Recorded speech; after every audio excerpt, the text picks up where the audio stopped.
As Russia questions the evidence for the poisoning, in the Cube, we're breaking down the response from the Kremlin. Ollie, a sense of deja vu, I think, for many of us. Remember 2018, the last time we saw a Novichok nerve agent, this time used on the streets of Salisbury. Well, Theresa May at the time said that Russia was responsible. The UK Foreign Office accused Russia of sowing disinformation, putting out many different narratives and not answering fundamental questions. Well, right up to this day, Russian embassies on social media are still calling the Skripal case false, and now they're tying it in to what is happening with Mr. Navalny, saying once again it's a synced effort to attack Russia. So what happened in the immediate aftermath? We get a sense of the changing situation by following state-affiliated media on social. TASS is the news agency. On the day Mr. Navalny fell ill, there was a tweet here saying, should evidence emerge that he was poisoned, there will be an investigation.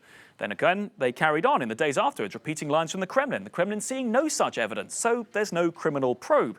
Going on then to re-angle the focus onto Germany. The minute Mr. Navalny left Russia, the focus now, seemingly almost entirely from Russian officials, is demanding answers from the German authorities. What evidence do they have to back up this claim that Novichok was used? But there's a big difference here between 2018 and now.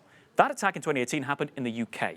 This was a Russian citizen who fell ill on Russian soil, catching an internal Russian flight. So what exactly is the Kremlin doing? If they're denying responsibility, are they looking for answers?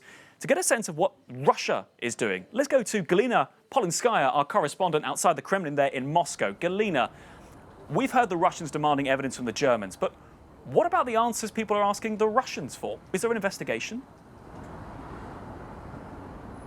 Well, actually, there is no investigation, and the Kremlin says that the investigation, the criminal case, will not be opened until Berlin gives Moscow proofs that Navalny was really poisoned. And of course, Navalny's supporters insist to open this case, but today the Interior Minister said that he did not see anything criminal in this case. Alexei Navalny's press secretary responded to that in her tweet, and she wrote, "What is the big deal in being poisoned with a nerve military agent? What could be criminal in that?" The Foreign Minister Sergei Lavrov, as it was mentioned before, said that Russia had nothing to hide, and he said that he thinks that the EU partners, except for the arrogant statements, have nothing to show to Russia. And politicians in the Russian parliament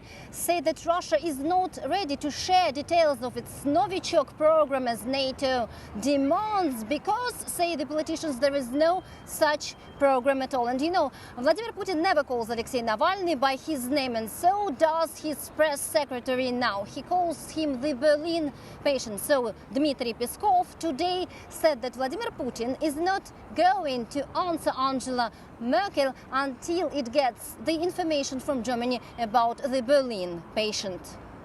So I think what's interesting here, Galina, the incident happened in Russia. Russia now want answers from Germany. Germany wants answers from Russia. What we're seeing here, a bit of a standoff. Has there been, how is this story being reported within Russia itself?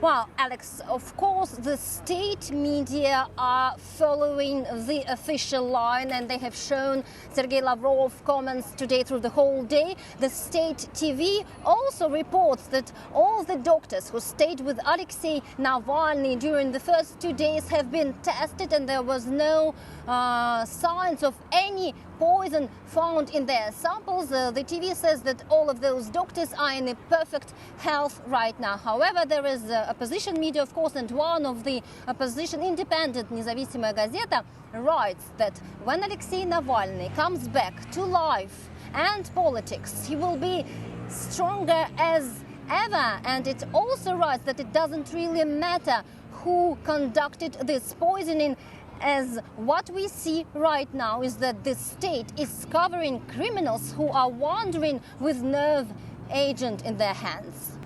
Galina Polinskaya in Moscow, thank you very much. Well, Ollie, the Russians seemingly not looking for the answers that Germany are demanding from them. Instead, once again, putting the focus onto foreign governments demanding proof. Alex, thanks very much for that.